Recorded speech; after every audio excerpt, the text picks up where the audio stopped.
Bom dia! Então, continuando o estudo que nós temos tido, né? Temos dividido um com o outro, o livro de Atos. Já estudamos o capítulo 1, capítulo 2, 3, 4 e agora eu vou falar a respeito do capítulo 5, onde todo o capítulo 5 ele trata de dois assuntos.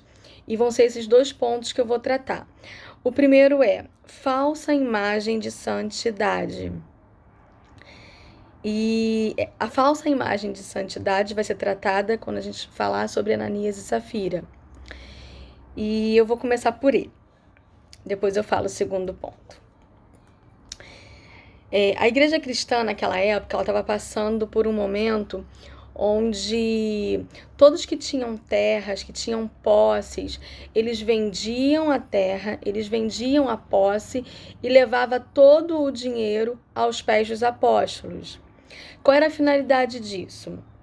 A gente tem o exemplo de José Barnabé, que ele fez assim, ele levou para os apóstolos ali, eles distribuíam conforme a necessidade da igreja, conforme a necessidade daqueles. E aí, com isso, todos eram supridos, né? Não havia falta para aquele povo, porque havia o sacrifício de um com base na obediência para abençoar a vida dos outros. E assim viviam todos alegres. Eu acredito que naquela época, todas as pessoas que faziam isso, eles eram bem vistos, né? As pessoas olhavam eles de um modo com gratidão, olhavam eles como pessoas generosas, e aquilo era legal, né? Porque a obediência ela traz alegria para o coração do homem e também para aqueles que estão ao redor. E aí, Ananias e Safira, eles tinham uma posse de uma terra, de uma propriedade, o qual eles colocaram à venda e eles venderam. Eu vou ler para vocês o versículo 1 do capítulo 5, para vocês entenderem melhor. Um homem chamado Ananias, com Safira, sua mulher, também vendeu uma propriedade. Ele reteve parte do dinheiro. Parte, ele não reteve o total, ele reteve parte. Para si. Sabendo disso, também a sua mulher, ou seja, ele e a esposa tinham consciência do que estavam fazendo. E o restante levou e colocou aos pés dos apóstolos. O restante ele colocou aos pés dos apóstolos, ou seja, a gente sabe que vender uma propriedade, ela tem um valor expressivo, né? Então ele reteve uma parte, levou o restante, que não era pouco, eu acredito que seja muito, ele colocou aos pés dos apóstolos. E aí vamos lá, continuando. Então Pedro olhou para Ananias e disse: como você permitiu que Satanás enchesse o seu coração? Eu quero parar aqui para vocês entenderem. Pedro não falou para ele, Satanás entrou em você e mandou nas suas atitudes. Não. Pedro disse assim, ó, como você permitiu que Satanás enchesse o seu coração. Então, gente, eu quero levantar essa questão aqui. O Satanás não vem e enche a gente com alguma coisa. É preciso que nós permitimos que ele venha e nos encha com algo. Porque se a gente não permitir, se a gente resistir a ele e sujeitar à vontade de Deus, ele não tem o que fazer conosco. Entendido? Vamos lá, continuando. Permitiu que Satanás enchesse seu coração ao ponto de você mentir ao Espírito Santo e guardar para si uma parte do dinheiro que recebeu pela propriedade. Ela não lhe pertencia. Ela era de Pedro, ela era de Ananias, correto? E depois de vendida, o dinheiro não estava em seu poder, ou seja, a terra era dele. Se ele vendesse, continuaria sendo dele o dinheiro. Deus não obrigou ele a vender, foi uma opção dele vender. E é isso que Pedro estava levantando ali para ele. O que levou a pensar em fazer tal coisa? Você não mentiu aos homens, mas sim a Deus. Ouvindo isso, Ananias caiu morto. E aí, depois que ele caiu morto, todo mundo que viu aquilo, todos que presenciaram, que souberam daquilo, a palavra diz que grande temor apoderou-se de todos os que ouviram o que havia acontecido. E logo depois disso, a mulher de Ananias entrou, né? E Pedro, ela não sabia o que havia acontecido ainda com Ananias, até porque a palavra diz que ela foi 3 horas mais tarde, né? E aí ela entrou, sem saber o que havia acontecido. Pedro lhe perguntou: diga-me, foi esse o preço que vocês conseguiram pela propriedade? E sabe o que ela respondeu, gente? Sim, foi esse mesmo. Pedro disse: por que vocês entraram em acordo para tentar o Espírito do Senhor? Veja, esta a porta dos pés dos que sepultaram seu marido, e eles a levarão também. Naquele mesmo instante, ela caiu morta aos pés dele. E aí levaram ela também para o sepultamento. Então, é uma palavra forte.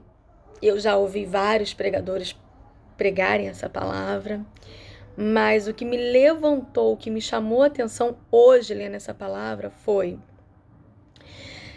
Ananias e Safiras, eles queriam apresentar aos homens uma falsa imagem de santidade. Eles queriam mostrar ao homem que eles também estavam obedecendo, fazendo aquilo que era ensinado a ser feito, para que não viesse faltar nada para os que participavam daquela congregação, aquele meio que eles viviam, né? De fato, aquele valor, ele era expressivo, sim, ele certamente ajudaria a muitos serem sustentados. Mas Deus não está atrás de sacrifício. Deus está atrás de obediência. E aí, Ananias e Safira, como é que eu posso falar para vocês? Eu vejo assim como eles subestimaram a inteligência do Espírito Santo, a onipresença do Espírito Santo. Eles não imaginavam que Deus era tão presente em tudo, era tão onisciente de tudo, a ponto de saber que eles haviam guardado parte. O homem a gente engana. O homem a gente pode passar uma imagem o qual não é verdadeira. Mas com Deus não. De Deus a gente não se zomba. E Deus levou eles à morte, não foi por causa da oferta, mas foi pela desobediência, pelo voto feito e não cumprido. Então, o que essa história nos ensina? Nós não devemos tentar passar imagem falsa, aquilo que não é, que está dentro de nós. Mas nós devemos ser sinceros uns com os outros. Devemos obedecer em primeiro lugar a palavra. E aí, ainda no capítulo 5, a gente tem uma outra história, né? Que é a parte dos apóstolos. E ali a gente vê o inverso do que ocorreu com Ananias e Safira. A gente vê Pedro e os apóstolos fazendo totalmente diferente. Os apóstolos, que é o segundo ponto que eu quero levantar, que é a respeito da obediência a Deus. Esse é o segundo ponto. A gente sabe que naquela época o número de cristãos estava aumentando assim de forma gloriosa. Pessoas eram curadas, endemoniados eram libertos, e a igreja crescia, porque onde há testemunho, onde há milagre, há crescimento. Então é da intenção de Deus que venha a haver milagres para que haja um avivamento na igreja. E aí Pedro e os apóstolos, em obediência à palavra, em obediência a que Jesus determinou que eles fizessem, saíam pregando. E ele levava cura, e eles levavam libertação, até a sombra de Pedro. A palavra diz que até a sombra de Pedro as pessoas almejavam. Colocavam enfermos ali naquele local para que a sombra de Pedro, quando passasse, trouxesse bênção. Muito forte, né, gente? Assim, é muito linda a palavra. E no versículo 16 fala: afluíam também multidões das cidades próximas a Jerusalém, trazendo seus doentes e os que eram atormentados por espíritos imundos, e todos eram curados. Tá aí mais uma vez a prova de que Deus quer curar todos, quer libertar todos. Aqueles que se põem à disposição, que depositam a fé nele, vão ser curados. E essa movimentação que estava tendo ali no templo provocou muita ira, provocou muita fúria aos sacerdotes, a ponto de mandar prender Pedro e os apóstolos. E eles foram presos. Só que aí veio o anjo do Senhor e libertou eles. Só que o anjo não falou assim, vai, fuja, vai embora. Não, o anjo falou, vai lá, prega a palavra, fala a verdade de vida. E assim eles fizeram. E aí, quando amanheceu o dia, eles foram pegos novamente e levados a Sinédrio, onde Sinédrio proibiu que eles levassem a palavra. Só que Pedro e os apóstolos, eles não estavam preocupados em obedecer a homens, não estavam preocupados no que os... Diferente de Ananias e Safira, eles não estavam preocupados no que os homens pensavam deles. Ele, no versículo 29, fala assim: Pedro e os outros apóstolos responderam: é preciso obedecer antes a Deus do que aos homens. O Deus dos nossos antepassados ressuscitou Jesus, a quem os senhores mataram, suspenderam no madeiro. Deus o exaltou, glória a Deus, colocando à sua direita como príncipe e salvador, para dar a Israel arrependimento e perdão de todos os pecados. Gente, ali a gente vê que eles estavam totalmente na dependência do Senhor, totalmente na dependência de obedecer a Cristo e não ao homem. E aí, a palavra diz que eles ficaram ainda mais furiosos com a ousadia deles, né? Em dizer que iam continuar assim, porque eles estavam obedecendo a Deus e não ao homem. E aí eles, furiosos, queriam matar os apóstolos. Mas... claro que tudo com a permissão de Deus, eles decidiram que não iam matar eles.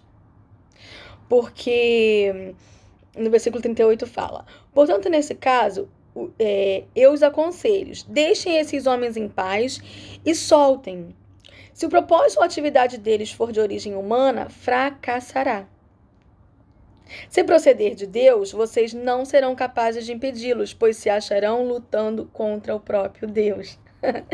Gente, olha que coisa gloriosa, eu me emociono com essa palavra, porque se aquilo que você estiver fazendo for o propósito de Deus, quem lutar contra você vai estar lutando contra o próprio Deus. Isso é lindo, eu me alegro, porque se a nossa fé, a nossa certeza, a nossa obediência estiver na palavra, estiver no Senhor, não há quem possa se levantar contra nós.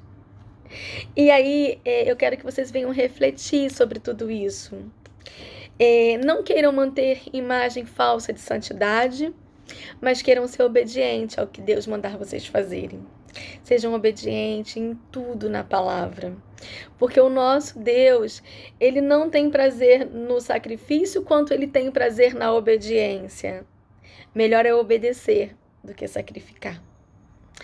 Eu tenho certeza que essa palavra, ela vai abençoar a vida de vocês, assim como abençoou a minha vida, assim como Deus me tratou. Eu oro para que vocês sejam todos tratados também. A palavra de Deus, eu sei que essa palavra é uma palavra muito conhecida por todos, mas nós somos como crianças, que devemos a todo tempo estar sendo lembrado dela, a todo tempo estar sendo corrigido.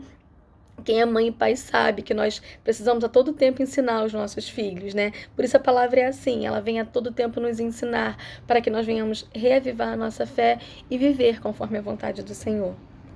Eu oro para que Deus venha abençoar as nossas vidas, venha nos tornar cada vez mais fortes, que sejamos ganhadores de almas, que sejamos sempre obedientes àquilo que Deus nos ensinou, tá bom? Amo vocês, encorajo vocês a continuarem.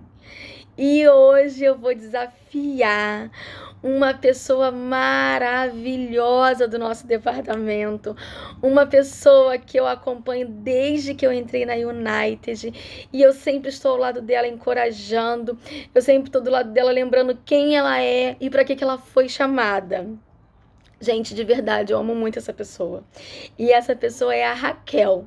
Raquel, eu te desafio a amanhã abençoar as nossas vidas com Atos 6.